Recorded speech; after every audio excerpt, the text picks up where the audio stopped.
Evangelho segundo Marcos, capítulo 1. Meus irmãos, hoje à noite eu quero começar uma série de exposições da Palavra de Deus com vocês, baseadas no Evangelho segundo Marcos.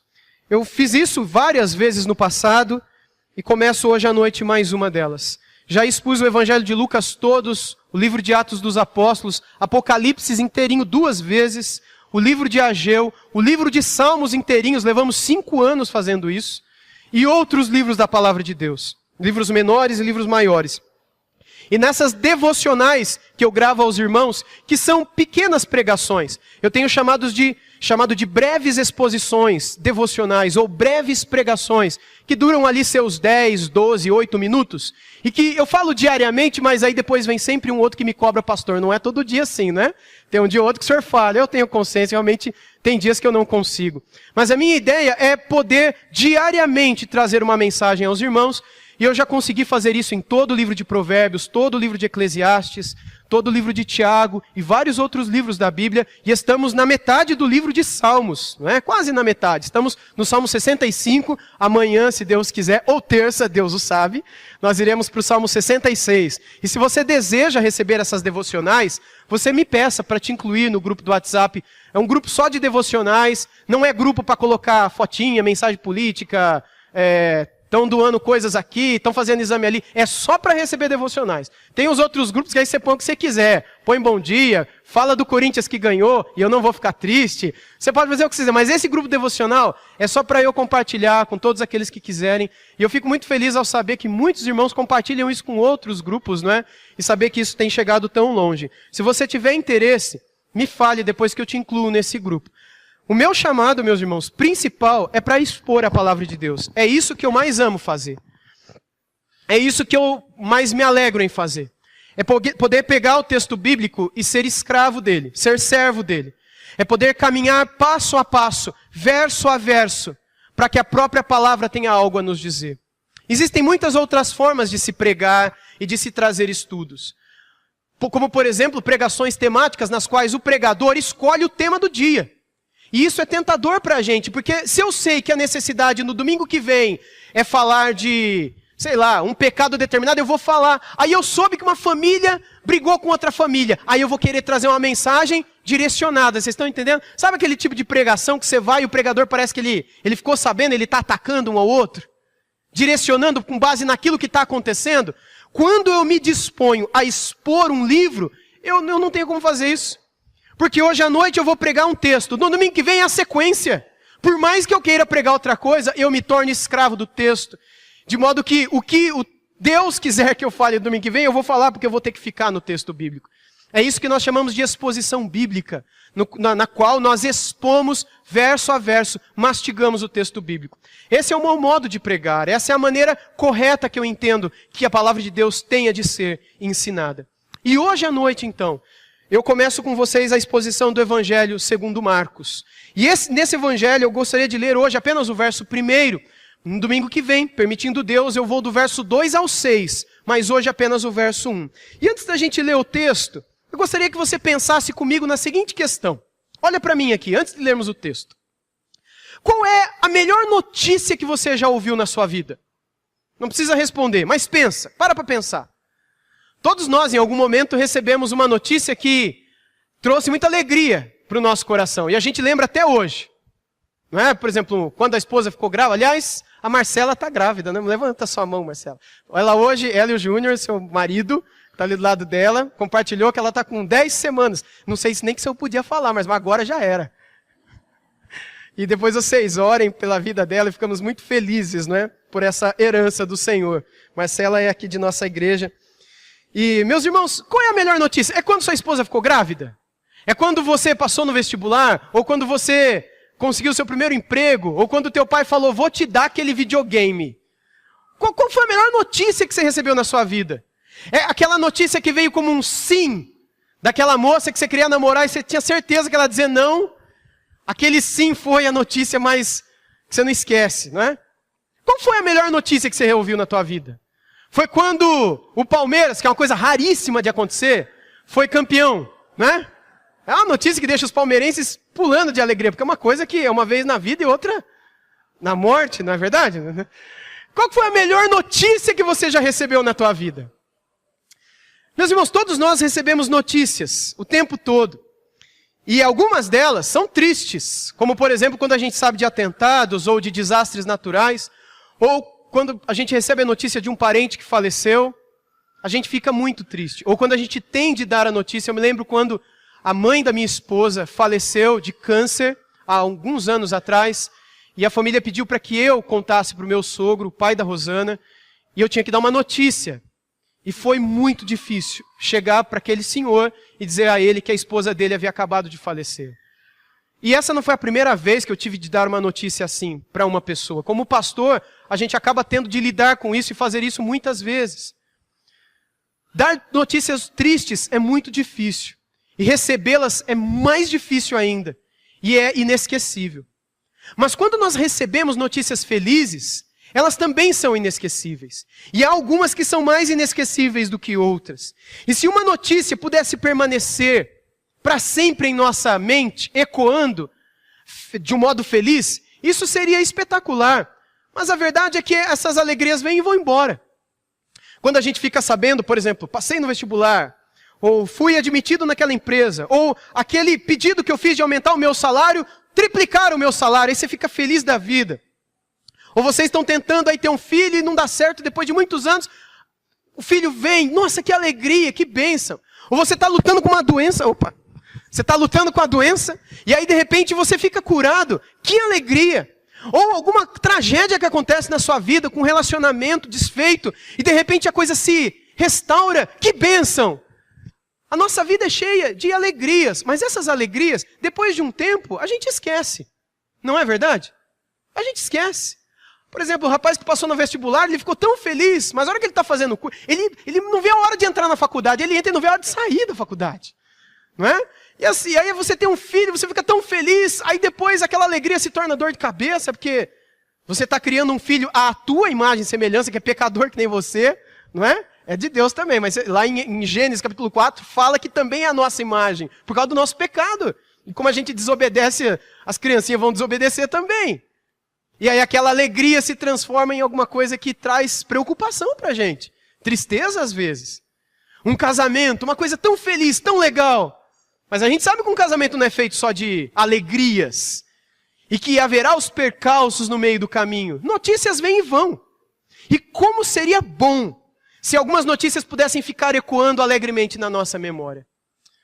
É sobre isso que o Evangelho de Marcos fala. O Evangelho de Marcos fala sobre uma notícia que Deus veio trazer ao mundo e que ficaria ecoando na nossa cabeça todos os dias da nossa vida. E é justamente essa notícia que nos daria força para acordar mais um dia e ir para a luta. Seja no estudo, seja no trabalho, seja na casa, seja onde for. Seria essa notícia ecoando na nossa cabeça que nos daria esperança, nos daria alegria, nos daria força para continuarmos avante. Notícias boas vêm e vão. E o Evangelho segundo Marcos nos apresenta uma notícia que veio para ficar. Olhe comigo, por favor, então, aí para Marcos, capítulo 1, verso 1. Todos acharam? Então vamos ler o texto. Se você não tem Bíblia aí, o texto está aqui também na TV, você pode acompanhar por ela. Diz assim a palavra de Deus: princípio do Evangelho de Jesus Cristo, Filho de Deus. Princípio do Evangelho de Jesus Cristo, o Filho de Deus. Essas primeiras palavras, meus irmãos, esse primeiro verso aqui, assim como os demais que vêm abaixo, dos versos 2 a 6, e os outros do capítulo 1, que eu vou explicar no restante desse mês, permitindo o nosso Deus, nos mostram o início do reino de Deus entre os homens. E é exatamente isso, o início do reino de Deus. Não que Deus não reinasse antes, não que ele se tornou rei só agora, quando Jesus nasceu, mas no sentido em que o Filho de Deus veio trazer esse reino para dentro da humanidade, para convidar homens e mulheres para entrarem nesse reino, para entrarem no castelo, para assentarem à mesa do rei e ali com ele jantarem. E mais, para uma vez dentro do castelo, junto do rei, diante do rei, poder ser feito filho do rei. Não que ele não reinasse antes, mas quando vem o início desse reino, vem o início do momento, ou a inauguração da fase em que o reino se torna possível a você e a mim. Antes era impossível. Antes de Deus ter trazido o seu filho a esse mundo, era impossível que alguém pudesse ser salvo, ou pudesse ser feito um cidadão do reino dos céus. Como é que a pessoa era salva então no Antigo Testamento, se Jesus não tinha nascido? Com base na fé que um dia Jesus viria. Eles não chamavam de Jesus, chamavam de Messias, o ungido de Deus. E por isso eles sacrificavam, por isso eles cumpriam as leis, por isso eles faziam tudo o que foi determinado antes de Jesus nascer. A Páscoa apontava para isso. Era uma fé que eles colocavam no Cordeiro que Deus traria a esse mundo para pagar pela culpa de todos nós. Para receber a nossa culpa, para que a gente pudesse ser absolvido. Para que a gente pudesse ser recebido por Deus como pessoas que não devem mais nada, embora saibamos que devemos tudo. É isso mesmo, o início do reino entre nós. Porque o reino de Deus está relacionado diretamente à mensagem do Evangelho. Os primeiros versos do Evangelho segundo Marcos iniciam-se com essas palavras: princípio do Evangelho de Jesus Cristo, o Filho de Deus.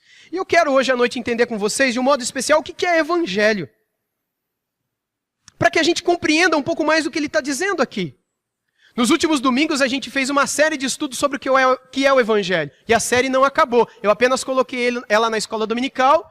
E nós temos ainda 2 domingos para entender melhor o que é o Evangelho. Domingo que vem e no próximo às 5 horas da tarde. Mas o que é o Evangelho? Já que ele aparece aqui no início de Marcos.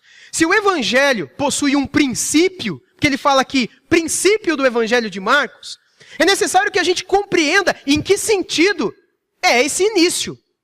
O que é Evangelho e por que ele começa aqui. Se o Evangelho possui um princípio, isso significa que ele é mais que uma mensagem, ou uma boa mensagem, ou uma boa notícia.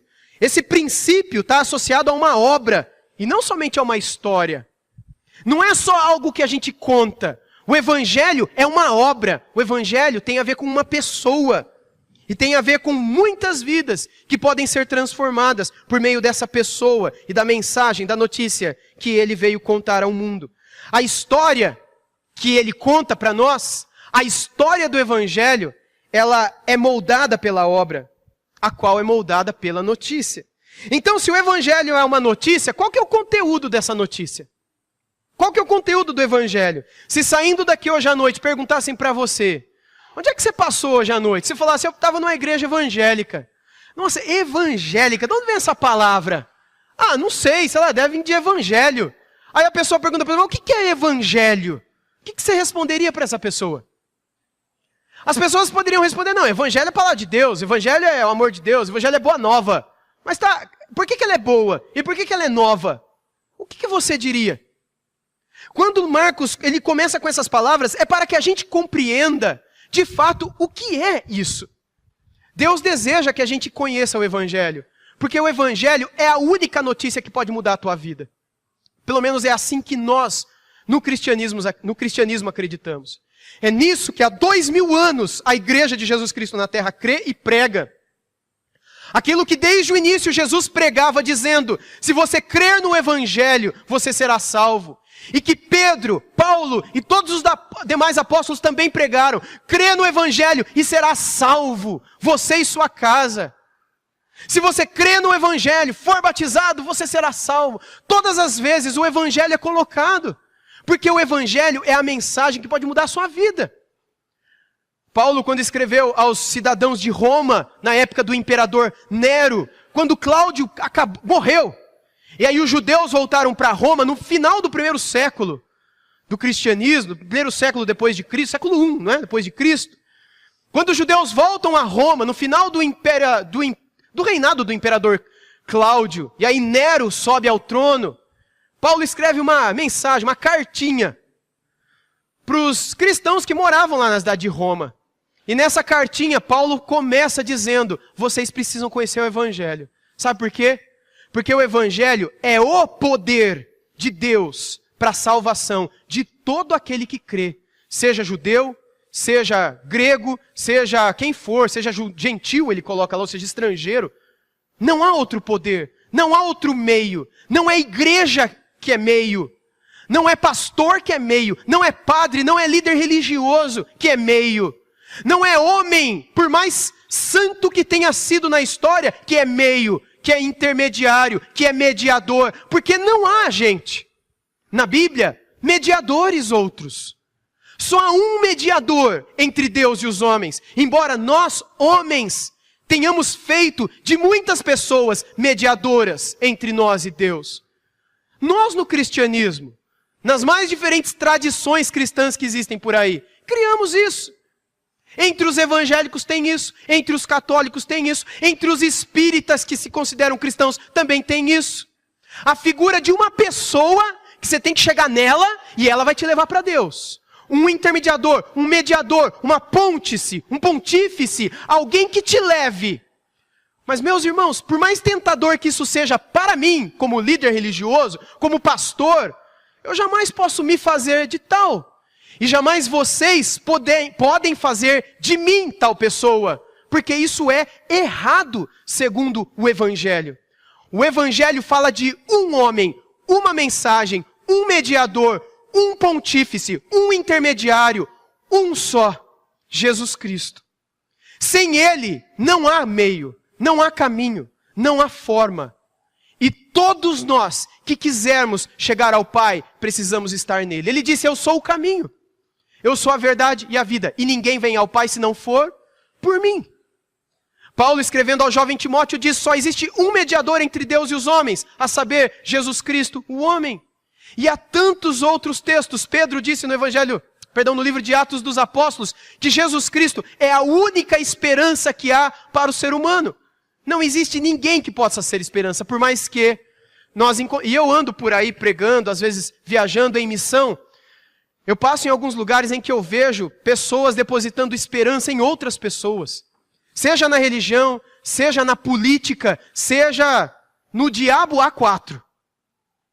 As coisas vão acontecer, por exemplo, na política agora. Não, se fulano ganhar, se tal cair, se o outro subir, então o Brasil vai mudar. Isso é o quê? Isso é idolatria. Se a esquerda for chutada e a direita for colocada, ou se a direita for expurgada e a esquerda for ascendida ao trono, então o nosso país vai... Para com isso, gente. Isso é idolatria.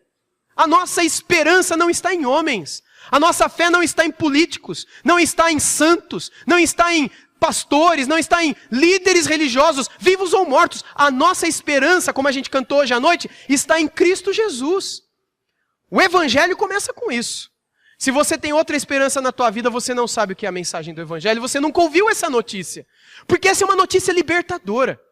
Essa é uma notícia explosiva. É uma notícia que, a partir do momento que recebida por você, ela transforma a tua vida. Ela transforma como uma bomba o teu coração e deixa pegadas, deixa marcas na tua história para todo sempre, devido à mudança que ela realiza no seu coração. Qual é o conteúdo então do Evangelho? E por que ele é tão poderoso? Notícias são informações que podem chegar até nós de forma organizada ou desorganizada. De um modo sistemático, como a gente vê na televisão, ou orgânico, que é tipo eu chegar para você, vida na vida, e ó, você ficou sabendo tal, orgânico. Ou sistemático, você liga a televisão, liga a internet, compra um jornal, uma revista e você, pá, viu lá, montadinho, começo e fim, cabeçalho, fotinha. Você vê lá, pode chegar dessa maneira ou de uma maneira mais viva. Nos tempos bíblicos, notícias podiam ser tanto reportagens ocasionais de um fato do dia, quanto boas notícias ou informações positivas, não é? Que pudesse levar as pessoas à celebração. E é essa palavra que está associada com o Evangelho. Ou euangelion, como os gregos diziam. Essa palavrinha, ela quer dizer boa notícia. Ou boa nova. Ou, como nós falamos, Evangelho. O Evangelho na Bíblia, ele é trazido de algumas maneiras. Mas a principal maneira é como o Evangelho do Reino. A segunda maneira é o Evangelho de Jesus Cristo. Existem outras maneiras, mas essas se sobrepõem.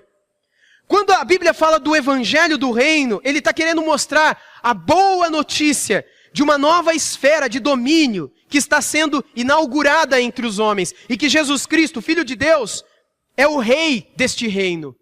Por isso o evangelho do reino, a boa notícia do reino. Vamos ver os textos bíblicos que falam disso? Eles estão aqui na TV, são muitos. Então eu vou colocá-los todos aqui para a gente ganhar tempo.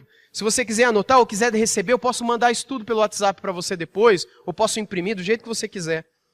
Ou se você quiser rapidinho me acompanhar, os textos são Mateus 4:23, no qual nós lemos assim: Percorria Jesus toda a Galileia, ensinando nas sinagogas, pregando o evangelho do reino e curando toda sorte de doenças e enfermidades entre o povo. Então presta atenção, Jesus pregava o evangelho do reino. Aí você poderia me perguntar, o que Jesus pregava? Aí eu posso dizer para você, Jesus pregava o evangelho do reino. Entendeu? Aí você poderia me perguntar, mas o que é isso? Evangelho do reino. Se eu te perguntar, você saberia me explicar? Se alguém te perguntasse, o que você diria? Em Mateus 9:35 diz: E percorria Jesus todas as cidades povoadas, ensinando nas sinagogas, pregando o evangelho do reino, curando toda sorte de doenças e enfermidades. É quase que a mesma coisa. Aí Mateus 24:14 diz: E será pregado este evangelho do reino por todo o mundo, para testemunho a todas as nações, então virá o fim.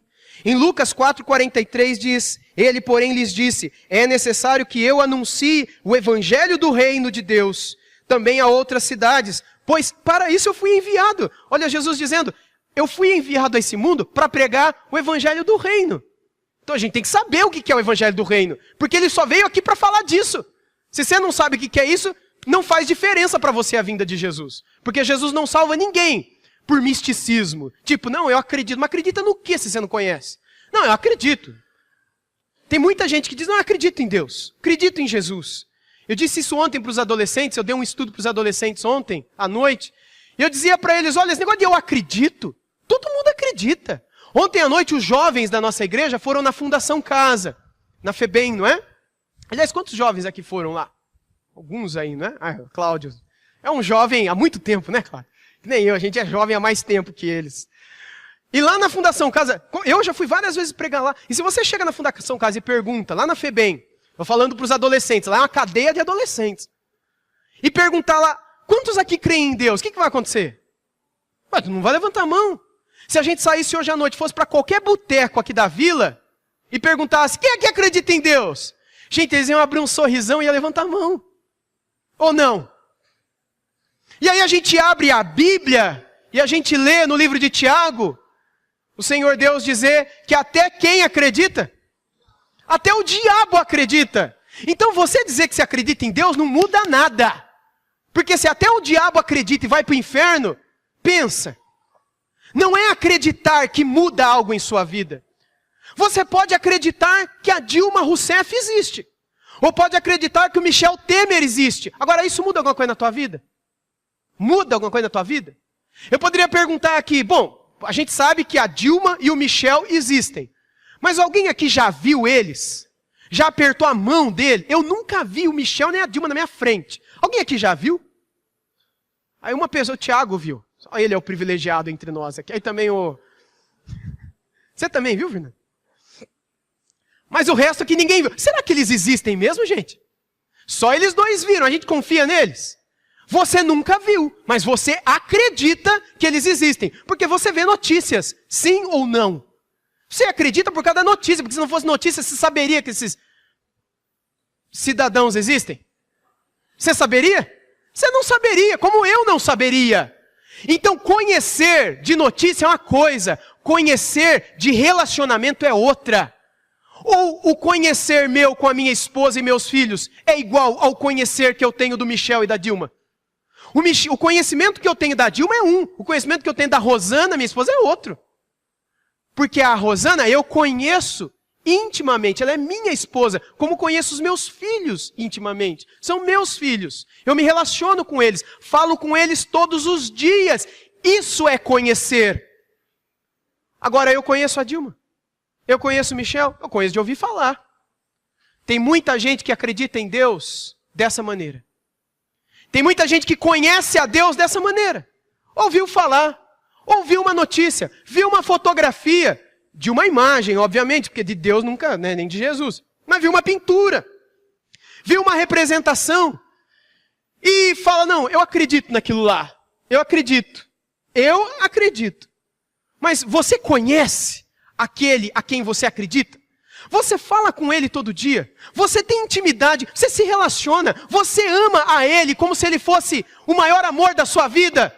Ou você conhece e acredita nele como você acredita naquele político do seu coração, se você o tem? Ou você acredita e confia nele como você confia no seu patrão, que é quem sustenta você? Ou você confia nos seus empregados? Ou você confia sei lá quem que você confia? Se você conhece a Deus dessa maneira, você não conhece a Deus. O Evangelho nos apresenta a pessoa de Jesus Cristo como alguém com quem o próprio Deus espera que a gente se relacione. Quando ele diz que vem para anunciar o Evangelho do Reino de Deus, Lucas 4,43, e diz, foi para isso que eu fui enviado. É como se eu dissesse para vocês, olha gente, eu saí da minha casa hoje à noite e vim aqui para contar uma notícia para vocês, urgente. E aí vocês vieram, e a gente ficou junto, e ficou enrolando, você não prestou atenção, acabou, fomos para casa. E aí depois alguém te perguntar, se eu fiquei sabendo que você foi lá, tinha uma notícia urgente, que notícia é? Você fala, aí você sabe que eu não sei? Mas eu acredito, mas eu não sei o que é.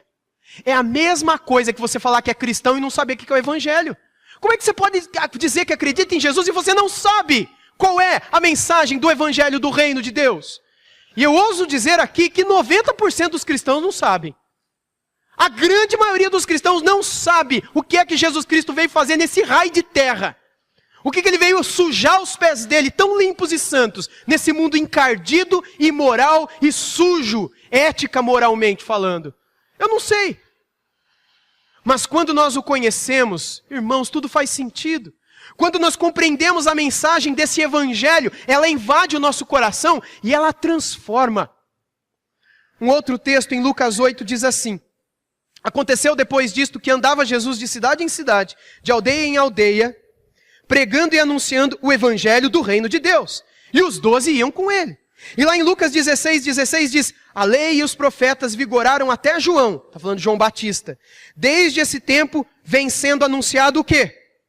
O Evangelho do Reino de Deus. E todo homem se esforça por entrar nele.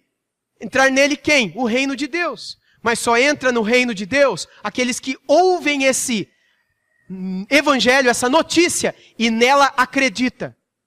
Não nela e em mais alguma coisa, mas nela, como sendo a mensagem que vai mudar a sua vida. Quando ele fala do Evangelho do Reino, o Evangelho do Reino é essa notícia. Notícia maravilhosa de que Jesus Cristo veio para trazer o seu poder para dentro da nossa esfera de vida. Aquele que reina no céu quer reinar na terra. Aquele que tem a sua vontade sendo feita no céu, vai fazer a sua vontade ser feita na terra. Na terra onde? Na vida de pessoas. Porque para Deus não interessa fazer a sua vontade no meio de um pomar de laranja ou numa tigela cheia de jabuticaba. O reino de Deus é para o seu coração e para o meu. Deus veio para salvar vidas e não pardais. Deus veio para salvar seres humanos e não jararacas. Se é para isso que Deus veio, Ele veio para nos chamar. E o Evangelho do Reino diz respeito a uma notícia de que Ele quer mandar na nossa vida. Agora, nem todo mundo gosta dessa notícia, de que alguém quer mandar na sua vida, não é verdade? Tem muita gente que gosta de mandar na própria vida. Mas o Evangelho é isso. Por isso que muita gente não gosta do Evangelho. E é por isso que só quem crê e se entrega ao Evangelho é salvo. O Evangelho do Reino ensina que há um só, que é Jesus Cristo, que Ele deseja reinar na sua vida. Ele deseja dominar a sua vida. Ele deseja cercar a sua vida. Ele deseja sustentar a sua vida. Ele deseja batalhar pela sua vida. Ele deseja proteger a sua vida, tal como ou tal qual um rei, que se esforça para manter o seu reino, para proteger os cidadãos do seu reino, para alimentá-los e para dar a eles condições para que eles vivam próspera e felizmente. Assim, o Rei dos Reis deseja nos cercar, deseja nos guardar dentro de si, consigo, para que nós podemos ter vida, paz, alegria, proteção, cuidado, libertação, vida. É isso que ele pregava, chamando pessoas para entrarem ao seu reino. Para eu pregar o evangelho do reino hoje à noite a vocês, eu teria que fazer o quê? Eu teria que convidar vocês a negarem a si mesmos e a entregarem as suas vidas a Ele. Deixarem de dirigir as suas vidas, pararem de tomar as decisões que vocês tomam, pararem de ensinar seus filhos como vocês ensinam, pararem de achar que isso é certo, aquilo é errado, e dizerem, daqui para frente, há um rei que guiará a minha mente, que guiará as minhas palavras, as minhas decisões. O que eu penso para o meu filho? O que eu penso para minha filha? O que eu penso para o meu futuro? O que eu penso para os meus relacionamentos? Eu não penso nada, porque agora eu tenho um rei que pensa por mim. O que eu acho sobre aborto? O que eu acho sobre casamento homossexual? O que eu acho sobre drogas? O que eu acho sobre qualquer coisa? Eu não tenho que achar nada, porque agora eu me dei a um reino. Eu me submeti a um domínio de amor, a um rei que é rei dos reis, e ele me governa, ele me ensina, e eu quero que a minha mente seja dirigida por ele. Você quer? Você é salvo. Você não quer? Então você está perdido. Você quer? Então o poder do evangelho te salvará e te transformará e te libertará para sempre. Agora, você quer continuar a viver do seu jeito? Dominando a sua história, sendo o rei do seu umbigo? Beleza, vai fundo e morre fundo. Não tem salvação para você. Foi a sua escolha, foi o seu caminho. Você não se deu para ser moldado por Deus, para ser um cidadão do reino. Não é que você não acredita. Você acredita que nem o bêbado, que nem o presidiário e que nem o diabo acredita. Mas isso não muda nada na sua vida. O que muda é entregar-se. Isso é a pregação de Jesus. Cidade, cidade, aldeia, aldeia, convidando, venham para o reino. Deixe que eu cuide de vocês. Deixe que eu seja rei. Deixa que eu transforme suas histórias. Ouçam a minha notícia. E essa notícia é do meu amor. Essa notícia é da minha libertação. Vocês acham que vocês sabem o que é melhor para vocês. Vocês acham que é melhor. Vocês acham que sabem o que é melhor para os seus filhos. Mas vocês não sabem. Vocês acham quando vocês veem uma coisa e falam, isso é legal, isso é bom. Mas não é bom, não é legal. Me ouçam. Aprendam de mim. E vocês encontrarão descanso para a alma de vocês. Isso não são palavras minhas, certo? São palavras dele no Evangelho de Mateus. Mas não. A gente vai vivendo, a gente deixa a vida nos levar, como o Zeca, o pagodinho canta. E aí a gente, isso daqui beleza, não, tá certo. Não tem problema nenhum. Mas a Bíblia fala que não. Mas deixa que seja, deixa que pensa, deixa que fala. Tem um outro pagode que fala isso. E eu detesto pagode, hein? Você vê como o negócio entra. Não, tá todo mundo fazendo, tá todo mundo falando, tá todo mundo tá todo mundo isso e aquilo, então... Então o que se você é um cidadão do reino? Então o que se o evangelho mudou a tua vida e agora você não é dono mais de si, nem das suas palavras, nem das suas decisões? O evangelho só é poder para salvar aquele que o ouve e nele crê e ao Senhor se entrega. Senão, ele é só mais uma notícia.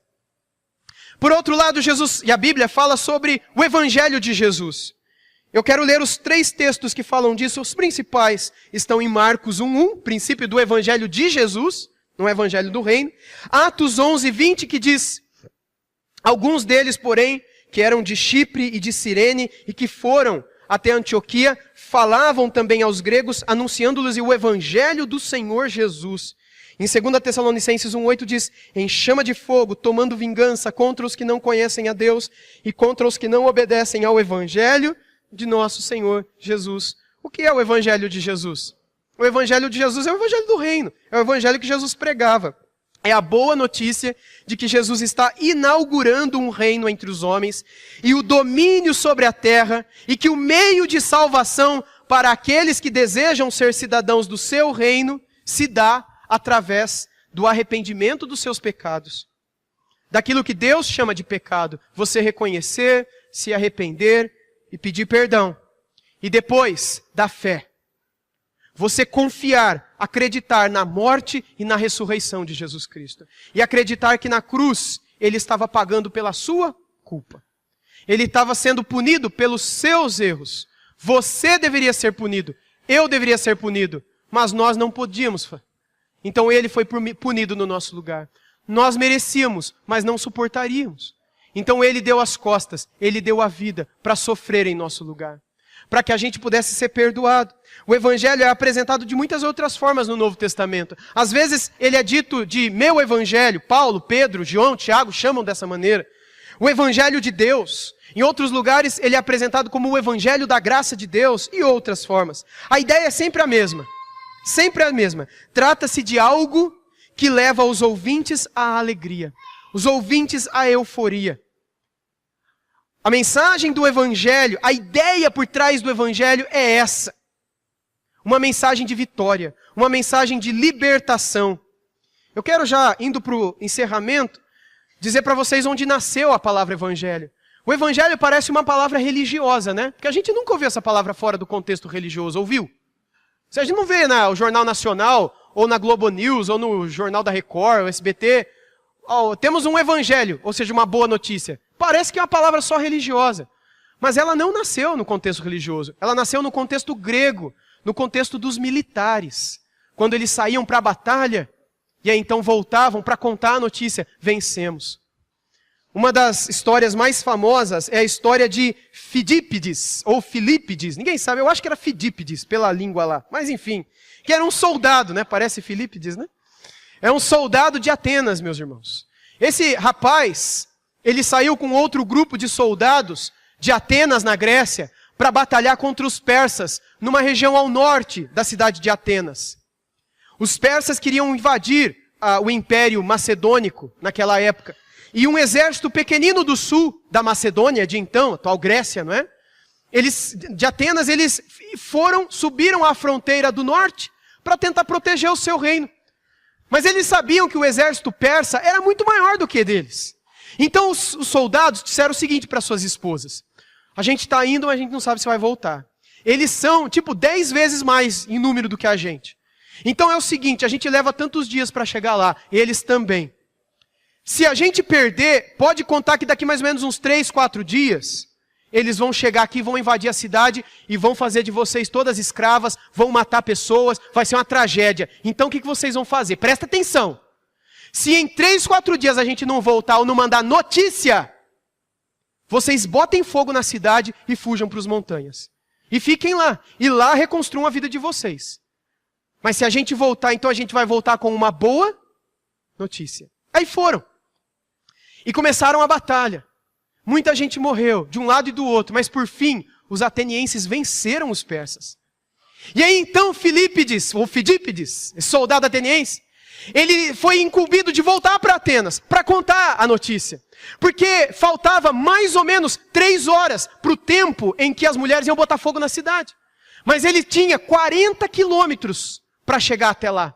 Os cavalos estavam todos mortos, ele tinha que ir correndo, quase que voando. E a batalha se deu na cidade de Maratona, na Grécia.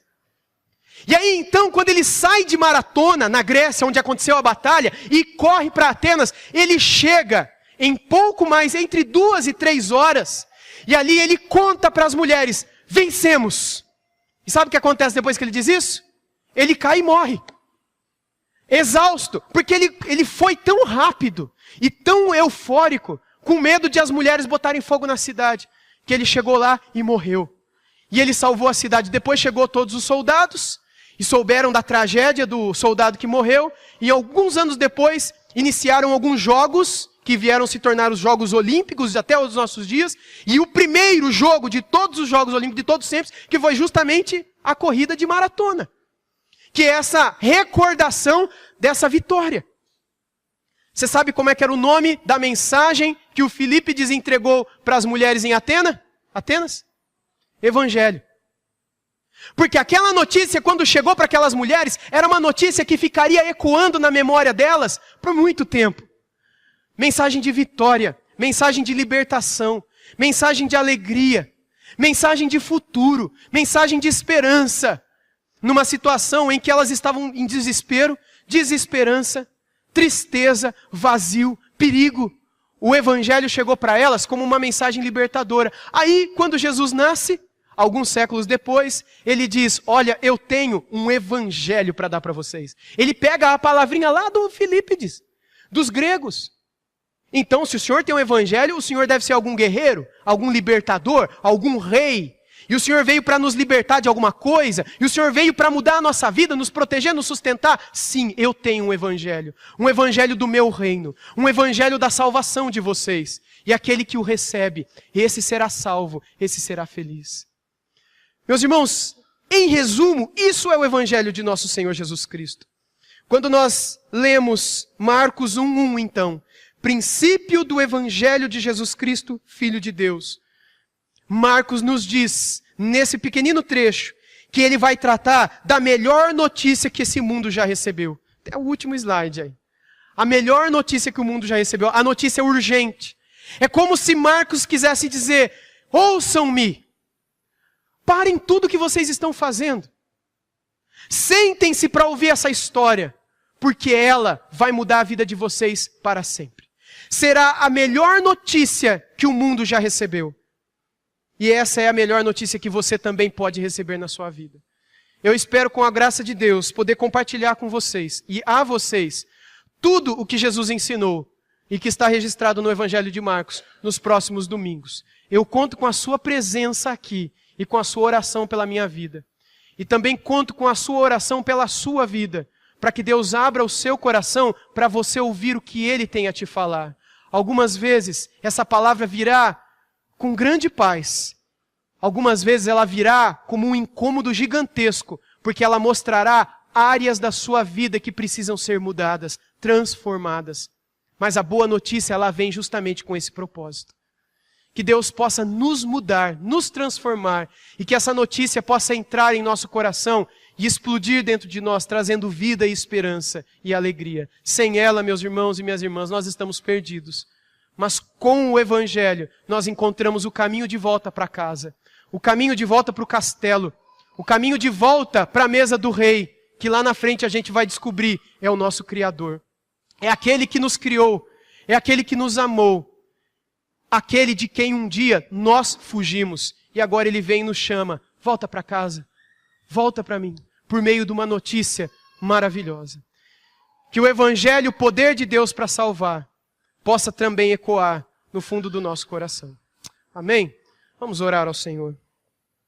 Senhor, obrigado por esse momento em que refletimos na Tua palavra. Obrigado, Senhor Deus, pelo Evangelho do Reino de Deus. Essa notícia que vem para mudar a nossa vida, mudar a nossa história, nos colocar num bom caminho, encher a nossa mente de paz. E o Senhor sabe como a gente vive nesse mundo. A gente tem sim paz, alegria, vida, mas são coisas passageiras. Quando o Senhor vem e diz que o Senhor tem algo eterno e duradouro, algo definitivo, Senhor, a gente quer provar disso. E a gente sabe que isso vai mudar a nossa vida para todos sempre. Tu sabes, ó Deus, que muitos de nós aqui já ouvimos e conhecemos esse Evangelho, e ele já mudou a nossa vida. Mas há muitos que talvez ainda não o conheceram. E a estes muitos, ó Deus, nós pedimos que o Senhor possa transformar, que o Senhor possa anunciar, que o Senhor possa salvar, para que possam conhecer as maravilhas, ó Deus, da Tua lei, a beleza da Tua santidade, a paz do Teu Santo Espírito. Senhor, obrigado porque é o Senhor que nos salvar.